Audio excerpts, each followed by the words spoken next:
আমাদের কুষ্টিয়ার রাস্তাগুলোর ডিভাইডারের মধ্যে বিভিন্ন ধরনের গাছ লাগানোর ফলে কুষ্টিয়ার রাস্তার সৌন্দর্য অনেক গুণ বৃদ্ধি পেয়েছে। এর সাথে আবার যোগ হয়েছে নতুন বাংলাদেশের ইতিহাস সম্বলিত সাইনবোর্ড। চৌরাস মোড় থেকে মজমপুর গেট যাইতেই চৌরাস মোড়ের এই সাইনবোর্ডটা আপনাদের মনে করিয়ে দেবে আমাদের কুষ্টিয়ার রত্ন শহীদ আবরার ফাহাদের কথা, যার দেশপ্রেমের চেতনা সারা বাংলাদেশকে মুগ্ধ করেছে।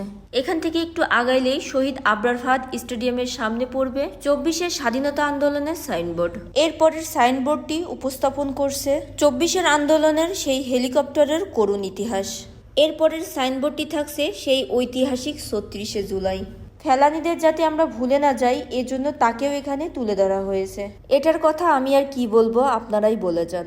এরপরের সাইনবোর্ডগুলোতে 24-এর জুলাই আন্দোলনের বিভিন্ন বিষয়গুলো তুলে ধরা হয়েছে। চৌরাস থেকে মজমপুর অথবা মজমপুর থেকে চৌরাস যাওয়ার পথে আপনারা ছোট ছোট এই সুন্দর সাইনবোর্ডগুলো দেখতে পাবেন। আর এই সাইনবোর্ডগুলো প্রতিবার আপনাদেরকে নতুন বাংলাদেশের ইতিহাস মনে করিয়ে দেবে।